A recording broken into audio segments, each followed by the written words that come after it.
अगर हम धीरे धीरे काम करेंगे तो हम उतने सार्थक नहीं हो पाते। जैसे स्वामी दयानंद सरस्वती जी ने वेद का प्रचार किया आंधी तूफान बनकर, लेकिन वो फिर भी थोड़ा सा कार्य कर पाए, इतना पूरा नहीं हो पाया।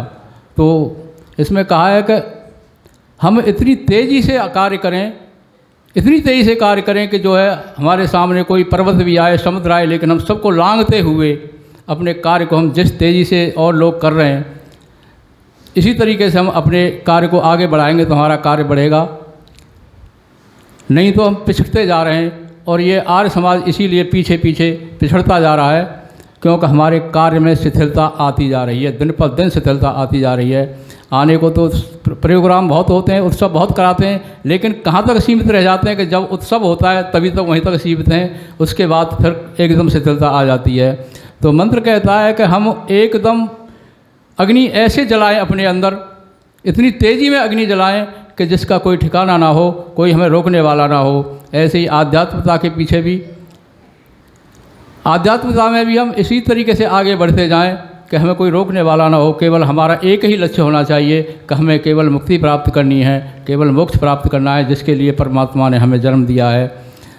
लेकिन अब क्या हो रहा है कि हम अपने वाद विवादों में उलझे रह जाते हैं, कहीं कुछ करते हैं, कहीं कुछ करते हैं, लेकिन अपने लक्ष्य को हम भूले हुए हैं। आज भौतिकता में ज़्यादा फंसे हुए हैं, केवल और केवल पैसा ही हमारा सब कुछ हो गया है। लेकिन हम आगे एक परिवारवाद, मोह ममता में ज़्यादा फंसे हुए हैं। हम नहीं सोचते कि हमें किस लिए जन्म मिला है, केवल सोच लेते हैं कि ये बेटा बेटी सब धन संपत्ति हमारे साथ जाएगा, लेकिन नहीं, ये कुछ भी साथ जाने वाला नहीं है, सब कुछ यहीं रह जाता है।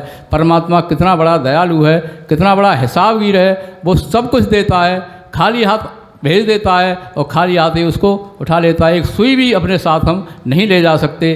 तो हम अपने मोक्ष के साधनों में इस तरीके से लगें जैसे कहीं तीव्र अग्नि जल रही हो। जब अग्नि हमारे अंदर मोक्ष के साधनों के लिए जलेगी तभी हम उसको प्राप्त कर सकते हैं, वरना हम ऐसे ही पिछड़ते जाएंगे। ये मंत्र कई तरफ इशारा करता है। हम अपने जैसे ईसाई हैं, मुसलमान हैं, हमारे हिंदुओं को किस तरीके से एकदम आंधी जैसे चला रखी है, कई जगह बहुत लोगों को वो धर्म परिवर्तन कराते हैं। ऐसे ही अगर हम पिछड़ते रहे तो एक दिन ऐसा आएगा कि इस हिंदुस्तान के अंदर एक भी हिंदू नाम के लिए नहीं बचेगा। तो मैं सभी से यही कहना चाहता हूँ कि हम जैसे मंत्र में अग्नि की प्रार्थना की गई है, ऐसे ही हम भी अपनी अग्नि को तेज़ जलाएं और एक दूसरे से संपर्क बना के रखें, जिससे कि हम पिछड़ते ना जाएं। नहीं तो ये घाघ बैठे हुए हैं, कोई मुसलमान ईसाई को मुसलमान नहीं बनाता, कोई ईसाई मुसलमान को ईसाई नहीं बनाता, लेकिन ये सबकी नज़र हिंदुओं के ऊपर है। क्यों?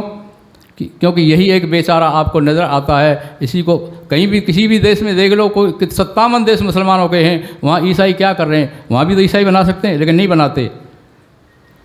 उसको पता है कि हिंदुओं के अंदर आग ही नहीं है, जब आग जलेगी तभी तो ये काम होगा।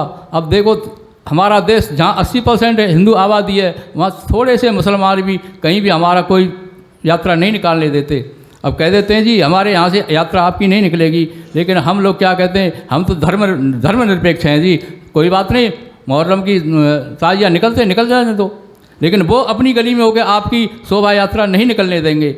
ये थोड़े से होते हुए भी तो हमें अपने अंदर आग जलानी ही पड़ेगी। हमें सोचना पड़ेगा कि हमें करना क्या है। अगर हम आग नहीं जलाएंगे, ऐसे ही हाथ पे हाथ धरे बैठे रहे, तो मैं कहता हूँ कि आगे कुछ ही वर्षों में ये आपका देश फिर से गुलाम हो जाएगा, कोई हमें बचाने वाला नहीं है। इसलिए मैं कहता हूँ कि आप अपने अंदर सभी आग जला के रखें। वो आग जैसे दयानंद ने अपने अंदर आग जला के रखी हुई थी कि मुझे वेद का प्रचार करना ही है, चाहे मेरी उंगलियों की कोई मोमबत्ती बना के जला दे, लेकिन मैं सत्य से पीछे नहीं हटूँगा। इसी तरीके से हमें भी अपने अंदर आग जलानी ही होगी, चाहे हमें कुछ भी हो, हम अपने धर्म से पीछे नहीं हटेंगे और इन दुराचारी अनाचारियों के चक्कर में नहीं आएंगे, लोभ लालच में नहीं फंसेंगे, वरना ये देश फिर से गुलाम हो जाएगा। इतनी हम आगे का कार्यक्रम